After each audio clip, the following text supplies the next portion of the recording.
Class 9. Exploration Chapter Entering the World of Secondary Science Part 1. तुमने कभी अपने आसपास की दुनिया को ध्यान से देखा है? ऐसा क्यों होता है कि सुबह का आसमान नीला दिखता है पर शाम को वही आसमान ऑरेंज हो जाता है? हम रोज ये चीजें देखते हैं, पर क्या कभी सोचा है इसके पीछे की साइंस क्या है?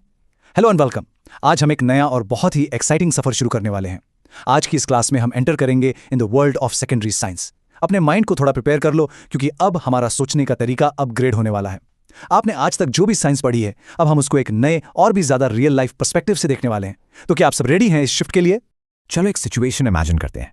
तुमने कभी नोटिस किया है, जब एक क्रिकेट मैच चल रहा होता है, बैट्समैन पूरे जोर से बैट घुमाता है और बॉल बाउंड्री के बाहर सीधा क्राउड में जाके गिरती है, एक परफेक्ट सिक्स। पर सोचो, ऐसा एग्जैक्टली होता क्यों है? हम मैच एंजॉय करते हैं, लेकिन इसके पीछे साइंस एक्चुअली पूरी तरह से काम कर रही होती है। वो बॉल किस डायरेक्शन में गई, कितनी फोर्स से उसको हिट किया गया और ग्रेविटी ने उसको हवा में से कैसे अपनी तरफ खींचा, ये सब कुछ साइंस है। और यही एक बहुत बड़ा शिफ्ट है हमारे माइंडसेट में।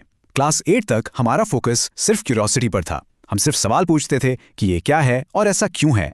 पर अब सेकेंडरी स्कूल में हमें डीप एक्सप्लोरेशन और डायरेक्शन की तरफ बढ़ना है। अब सिर्फ सवाल पूछना काफ़ी नहीं है, हमें उनके आंसर्स के पीछे के साइंटिफिक प्रोसेसेस और एग्जैक्ट रीजंस को सिस्टमैटिकली एक्सप्लोर करना सीखना है। इस डीप एक्सप्लोरेशन के नए सफर में हमारी टेक्स्ट बुक हमें दो बहुत ही पावरफुल मेटाफोरिकल टूल्स देती है। ये कोई फिजिकल टूल्स नहीं है जो आपको अपने ज्योमेट्री बॉक्स में मिलेंगे, बल्कि ये टूल्स हैं आपके दिमाग के लिए, आपके सोचने के तरीके के लिए। इन्हीं की मदद से ये कॉम्प्लेक्स नेचुरल वर्ल्ड हमें नेचुरली समझ आने लगता है। Let's see what these two amazing tools are. पहला टूल है हमारा मैग्नीफाइंग ग्लास। अब तुम सोचोगे, ये किस चीज को रिप्रेजेंट करता है? ये रिप्रेजेंट करता है केयरफुल ऑब्जर्वेशन को। तुमने कभी ध्यान दिया है कि पत्तियों पर लाइंस का पैटर्न कैसा होता है? मैग्नीफाइंग ग्लास हमें सिखाता है कि हम ऐसे हिडन पैटर्न्स को नोटिस करें और उन छोटी छोटी डिटेल्स पर अटेंशन दें जो नॉर्मल आंखों से मिस हो जाती हैं। ये ऑब्जर्वेशन की आदत ही हमें एक ट्रू साइंटिफिक एक्सप्लोरर बनाती है।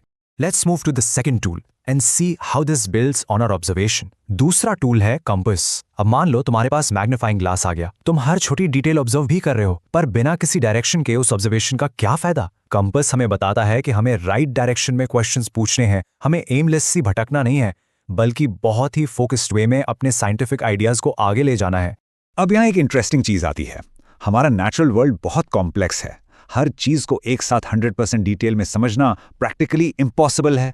इसलिए साइंस यहाँ एक बहुत ही स्मार्ट ट्रिक यूज करती है, जिसे हम कहते हैं मॉडल्स।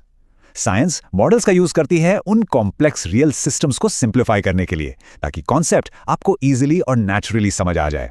इमेजिन करो, तुम एक बिजी रोड पर खड़े हो और वहां से एक मर्सिडीज या BMW निकल रही है। उस गाड़ी का कलर, उसकी हेडलाइट्स, टायर का डिजाइन, अंदर बैठा ड्राइवर, कितनी सारी डिटेल्स हैं।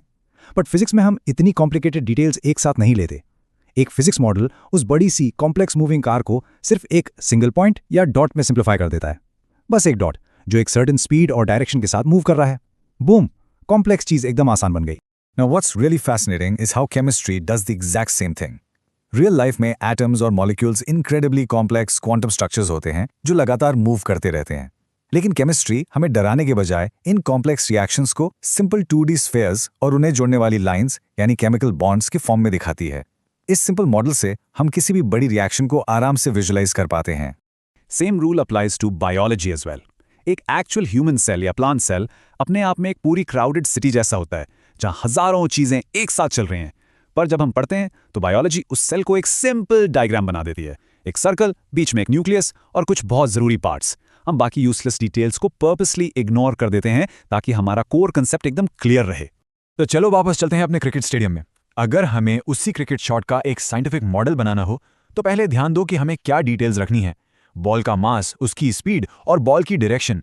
और अब सोचो क्या इग्नोर करना है। बैट का ब्रांड कौन सा था, बॉल का रंग लाल था या सफेद, फील्ड पर घास कितनी थी।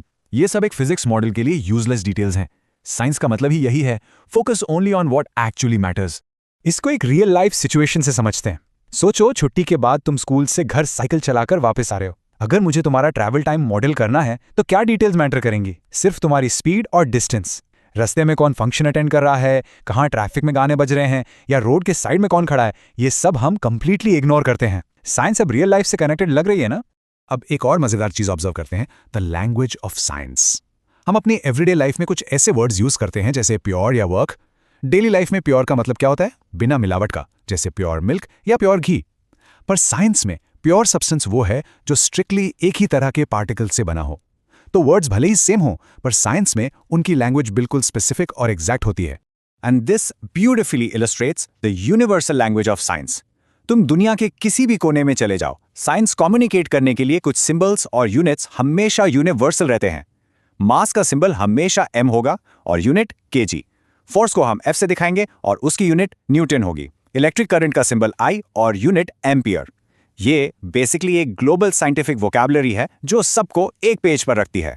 मुझे पता है आप में से कुछ लोग शायद मैथमेटिक्स का नाम सुनते ही थोड़ा घबरा जाते होंगे, पर यहां डरना बिल्कुल नहीं है। Mathematics is simply the language of science. ये जो लंबी लंबी इक्वेशंस होती हैं ना, ये कोई दीवार या ऑब्स्टिकल नहीं है, बल्कि ये तुम्हारे साइंटिफिक एक्सप्लोरेशन को गाइड करने वाले बहुत ही हेल्पफुल टूल्स हैं जो रियल लाइफ प्रॉब्लम्स को लॉजिकली सॉल्व करते हैं। Let's look at a very practical example. मान लो तुम एक पार्क में ठीक 10 मीटर्स वॉक करते हो और उसमें तुम्हें 10 सेकेंड्स लगते हैं, तो तुम्हारी स्पीड क्या हुई? चलो लॉजिकली सॉल्व करते हैं। स्टेप 1 डिस्टेंस है 10 मीटर्स। स्टेप 2 टाइम है 10 seconds. Step 3 simple formula apply करो, speed equals distance upon time, result आया 1 मीटर पर सेकेंड। देखा, मैथ्स ने तुम्हारे रोजमर्रा के मूवमेंट को कितना इजीली एक्सप्लेन कर दिया। Okay, let's dive into chemistry now. देखो, सिर्फ टेक्स्ट बुक के फैक्ट्स को रटना यानी रोट मेमोराइज करना बिल्कुल भी साइंस नहीं है। असली साइंस तो वो है जब हम मॉडल्स और इक्वेशंस का यूज करके चीजों को प्रूव कर सकें। तो आओ एक बहुत ही फेमस केमिस्ट्री रिएक्शन को वर्चुअली विजुअलाइज करके प्रूव करते हैं। तुमने डेफिनेटली सुना होगा स्टेप 1 एसिड और बेस मिलते हैं तो सॉल्ट और वाटर बनता है, पर इसके अंदर एक्चुअली होता क्या है? स्टेप 2 देखो, हमने लिया हाइड्रोक्लोरिक एसिड यानी HCl और बेस लिया सोडियम हाइड्रोक्साइड यानी NaOH। अब स्टेप 3 में एक विजुअल मैजिक करते हैं। इसमें से पानी यानी H2O को बाहर निकाल लो। एक H और एक OH मिलाकर बन गया H2O। अब बताओ बचा क्या? स्टेप 4 में क्लियरली दिख रहा है Na और Cl बचा यानी NaCl। और पता है ये क्या है? ये वही नमक है जो हम अपने किचन में रोज खाने में डालते हैं। साइंस एग्जैक्टली हमारे आसपास ही घूम रही है। हमने अभी मास के लिए m समझा था और डिस्टेंस भी देखा, पर तुमने कभी एक चीज नोटिस की है? स्पीड ऑफ लाइट को हमेशा किस सिंबल से डिनोट करते हैं? C से। सोचो ऐसा क्यों? स्पीड वर्ड तो S से स्टार्ट होता है और लाइट L से, तो फिर अचानक से ये C कहां से आ गया? इसका मतलब साइंस में सिंबल्स हमेशा इंग्लिश वर्ड्स का पहला लेटर नहीं होते। Now what's really fascinating here is the hidden history.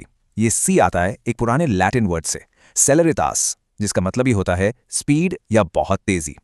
और ये स्पीड एक्चुअली होती कितनी है? 3 × 10⁸ मीटर्स पर सेकेंड। मतलब एक सेकेंड में लाइट करीब 3 लाख किलोमीटर ट्रैवल कर लेती है। साइंस पढ़ना सिर्फ रूल्स याद करना नहीं है, इसमें हिस्ट्री और ऐसे ही बहुत सारे आश्चर्य छुपे हुए हैं। So ultimately, our journey today shows us that science is all about asking the right questions at the right time. अपने मैग्नीफाइंग ग्लास से ध्यान से ऑब्जर्व करो और अपने कंपास से एक क्लियर डायरेक्शन चूज करो। नेक्स्ट टाइम जब तुम एक सिंपल पानी का ग्लास पे देखो ना, तो खुद से पूछना, इसके अंदर कौन से इनविजिबल मॉडल्स, रिएक्शंस और रूल्स छुपे हुए हैं।